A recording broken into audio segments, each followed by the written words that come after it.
Welcome to Vivas One Educational Foundation, your gateway to success. Explore classes in UPSC, Defense, WBCS, Combined Course, CAT, CLAT, and many more. Subscribe now for expert guidance and quality education.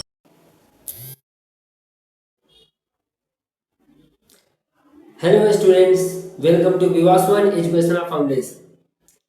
आज अपने इस lecture में हम लोग UPSC 2025 के notification में जो कुछ चेंजेज हुए हैं उनके बारे में डिस्कस करेंगे।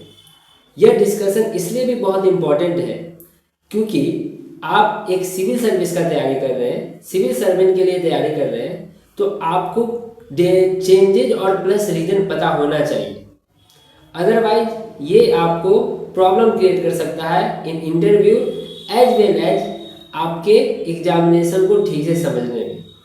तो चलिए आज के इस लेक्चर में हम लोग समझेंगे कि चेंजेस क्या हुए हैं और किन कारणों से, किन बेसिक कारणों से चेंजेस को किया गया।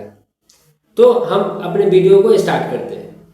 सबसे पहले हम यह जानते हैं कि यूपीएससी 2024 और 25 के नोटिफिकेशन में 24 के कंपैरिजन में कुछ चेंजेस देखने को मिले।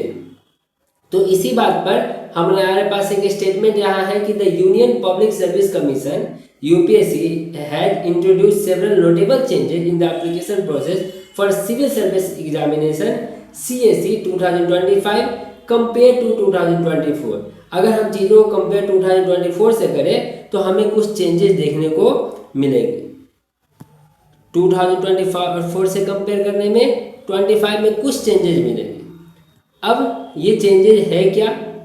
तो सबसे पहले, इससे पहले कि चेंजेस के बारे में हम लोग डिस्कस करें, उससे पहले हम ये जानते हैं और हम लोग जान लें कि जो एप्लीकेशन विंडो है वह 22 जनवरी 2025 को खुला था और इसका जो लास्ट डेट होने जा रहा है फरवरी 11, 2025 होने जा रहा है।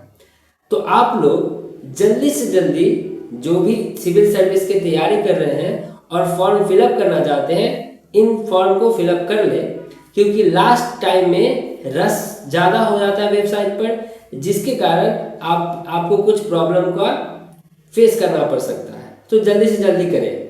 और साथ ही साथ अभी तक के हिसाब से जो डेट अपने पास है प्रिलिमिनरी एग्जामिनेशन का, date is 25 May 2025। In any special cases में चेंज हो सकती है, अदरवाइज यह डेट फिक्स होती है। अब हम लोग देखेंगे कि आगे हम लोग यह देखेंगे कि 2024 में 2024 और 2025 में क्या चेंजेस हुए। तो सबसे पहले जो पहला एस्पेक्ट है उन चीज़ों से स्टार्ट करते हैं। रीस्ट्रक्चर्ड एप्लीकेशन प्रोसेस किया गया। पहले जो एप्लीकेशन था वह दो पार्ट में बटा था, एक बेसिक रजिस्ट्रेशन में और दूसरा डिटेल एप्लीकेशन में। ये जनरली स्ट्रक्चर होता है किसी भी एग्जामिनेशन के फॉर्म को फिलअप करने का, जिसमें एक बेसिक रजिस्ट्रेशन होता है जहां पर हम लोग अपने OTP वगैरह से रजिस्ट्रेशन करते हैं, मोबाइल से रजिस्ट्रेशन करते हैं, और जो दूसरा पार्ट होता है वह क्या किया जाता है, वह डिटेल एप्लीकेशन किया जाता है। लेकिन इस साल हमें 4 फेजेज में चीज़ों को करनी पड़ेगी। सबसे पहला फेज जो होगी date is OTR, one time registration, जो कि इंट्रोड्यूस हो चुका था, पिछले साल इंट्रोड्यूस हो चुका है। दूसरा जो होगी डेट इज एप्लीकेशन फॉर्म, जिसमें हमें फुल्ली डिटेल से चीज़ों को भरना पड़ेगा। थर्ड जो हमें देखा जाएगा date is most important, detail application form, DAF। यह बहुत इंपॉर्टेंट होने वाला है क्योंकि इसमें जानकारी थोड़ी सी बढ़ा दी गई है, थोड़ी सी डिटेल्स में दी गई है। और चौथा जो अपना स्टेज होने वाला है date is fee payment, photograph, signature upload और एग्जामिनेशन सेंटर सिलेक्शन। इन 4 फेजेज में चीज़ों को देखी जाए। स्टूडेंट्स थोड़ा ध्यान से समझे, तो हमारे पास जो OTR है यह बेसिक लेवल में था। यूपीएससी ने इस बातों को पहले क्लियर किया था कि ये जो OTR है हमारे एक बढ़िया बेहतरीन ढंग से सजाया जाएगा, और इस साल 2025 में उसने ये काम कर चुका। अब हम चले अगर आगे की तरफ, तो दूसरे जो चेंजेस में हम पाएंगे, यह पाएंगे कि 2024 के अंदर कैंडिडेट रजिस्टर कर सकते थे सेपरेटली फॉर ईच एग्जामिनेशन। प्रत्येक एग्जामिनेशन के लिए कैंडिडेट अलग अलग सेपरेट एग्जामिनेशन के लिए सेपरेट फॉर्म रजिस्टर करना पड़ता था। लेकिन 2025 में पाएंगे कि आपके पास जो OTR सिस्टम है यह एक यूनिफाइड सिस्टम हो चुका और यह आपका सेम प्रोफाइल होगा आने वाले सभी यूपीएससी एग्जामिनेशन के लिए, जो कि ये यूपीएससी का एक स्टेटमेंट रहा है, इनडायरेक्ट स्टेटमेंट रहा है कि OTR के थ्रू यह पूरी चीज़ों को अच्छे से गवर्न करेगा। इससे हम लोग को भी बहुत ज़्यादा फायदा है कि अगर हमें OTR ID या OTR मोबाइल नंबर पता है तो हम चीज़ों को आसानी से काम कर सकते हैं, हमें ज़्यादा मेहनत करने की ज़रूरत नहीं होगी। और एक बात जो बहुत इम्पॉर्टेंट है कि OTR प्रोफाइल का जो मॉडिफिकेशन है विंडो के क्लोज होने के 7 दिन के बाद खुलेगा और यह जो है उस समय यह लास्ट चेंज होगा, उसके बाद इस OTR में चेंज नहीं होगी। अगर आपको कोई डिफ़ॉल्ट या गड़बड़ी हो गया तो आपको दूसरा OTR बनाना पड़ेगा या कोई अलग प्रोसीजर करना पड़ेगा। तो चलते हैं आगे की तरफ, नेक्स्ट चेंज की तरफ। नेक्स्ट जो चेंज है दैट इज़ वेरी इंपॉर्टेंट कि 2024 के अंदर अगर हम देखें तो जो सर्विस प्रेफरेंस है वो मेंस एग्जामिनेशन के बाद दी जाती थी। मेंस एग्जामिनेशन के बाद आप सिलेक्ट कर सकते थे प्रेफरेंस को 1-2 करके सिलेक्ट कर सकते थे, बट 2025 में आपको अभी OTR के थ्रू ही सर्विस प्रेफरेंस करने को मिलेगा। आप इनिशियल एप्लीकेशन प्रोसेस में ही आप सर्विस को प्रेफरेंस कर दें, जिससे चीज़ें थोड़ी सी ज़्यादा बेहतरीन हो। सो आप इस चीज़ को बड़े ध्यान से करें, आप अपने हिसाब से, अपने पैशन के हिसाब से, अपने एम के हिसाब से चीज़ों को प्रेफरेंस सेट करें, हड़बड़ी में चीज़ों को न करें, ये बेहतर होगा आपके लिए।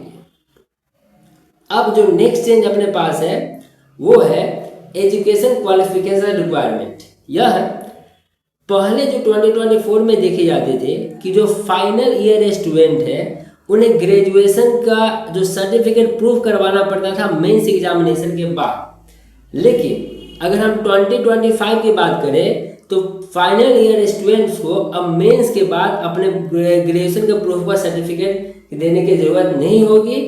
प्रूफ का क्वालिफिकेशन सीधे मेंस एग्जाम के क्लियर करने के बाद ही होगा। मतलब अभी जो हम लोग फॉर्म फिलअप कर रहे हैं 2025 में, यह हमारे सीधे मेंस के बाद ही इसमें कोई छेड़छाड़ होने वाला है। इसके पहले हमें कोई चेंजेस दिखने को नहीं मिलेगा। तो यह हमारे लिए एज ए स्टूडेंट के लिए भी बहुत बेहतरीन हुआ कि हम लोग चीज़ों को बहुत ही ट्रांसपेरेंट और बहुत ही ईजी वे में करने जा रहे हैं। अब नेक्स्ट जो चेंज है वो यह है कि अपलोड डॉक्यूमेंट का अपलोड, कि क्या क्या डॉक्यूमेंट अपलोड करने पड़ते हैं। स्टूडेंट्स 2024 के अंदर अगर हम देखें तो कुछ डॉक्यूमेंट जो होते थे वो लेटर स्टेज में करने पड़ते थे। मतलब हम प्री की बात करें तो प्री में बस कुछ ही डॉक्यूमेंट अपलोड करने पड़ते थे और जितने भी डॉक्यूमेंट्स हैं वो हम लोग अलग अलग सेक्शन प्रोसेस में अलग अलग स्टेज में on the basis of notification करते थे। लेकिन अगर हम 2025 की बात करें तो हम देखेंगे कि आपका जो एसेंशियल डॉक्यूमेंट्स है जैसे प्रूफ डेट ऑफ बर्थ, इसमें जनरली क्लास 10th का मार्क्स माना जाता है।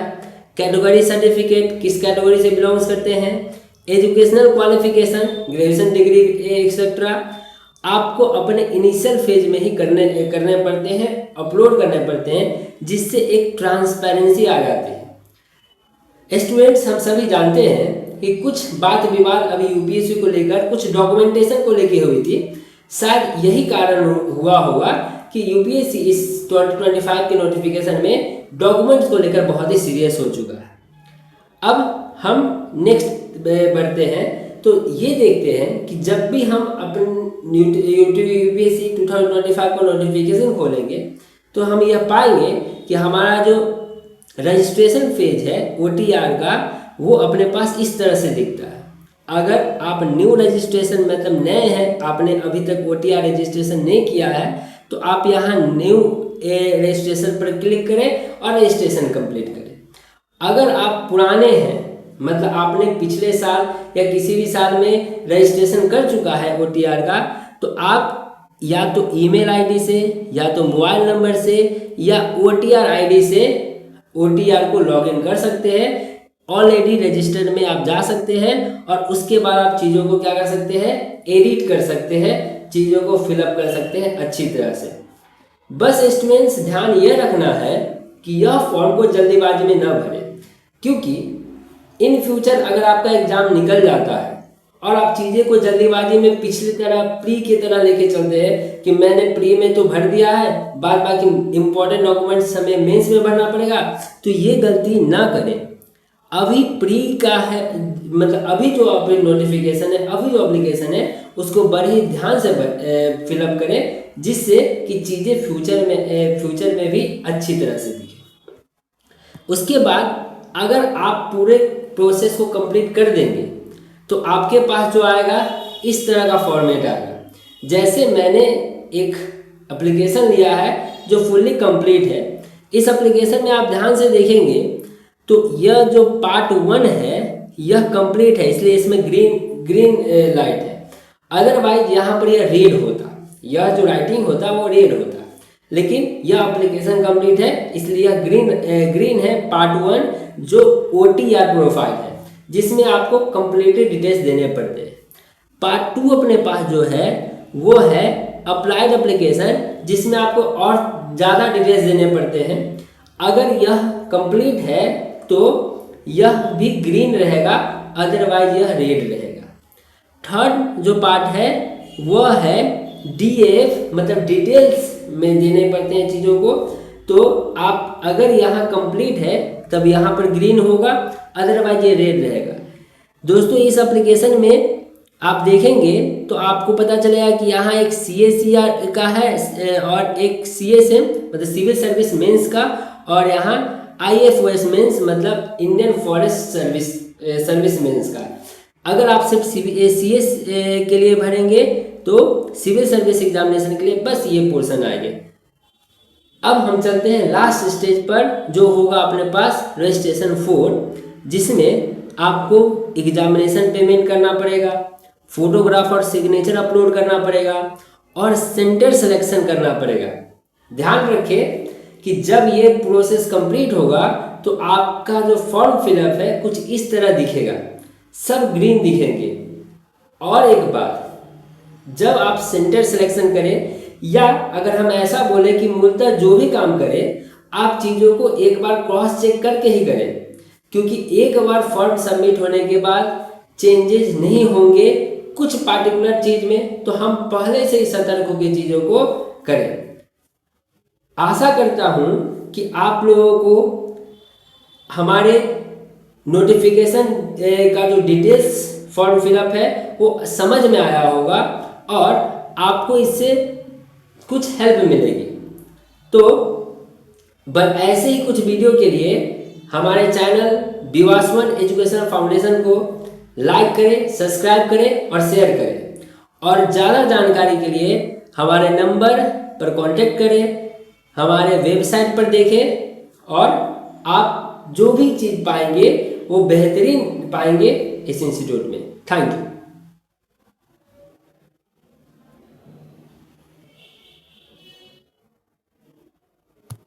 Thank you for learning with Vivas One Educational Foundation.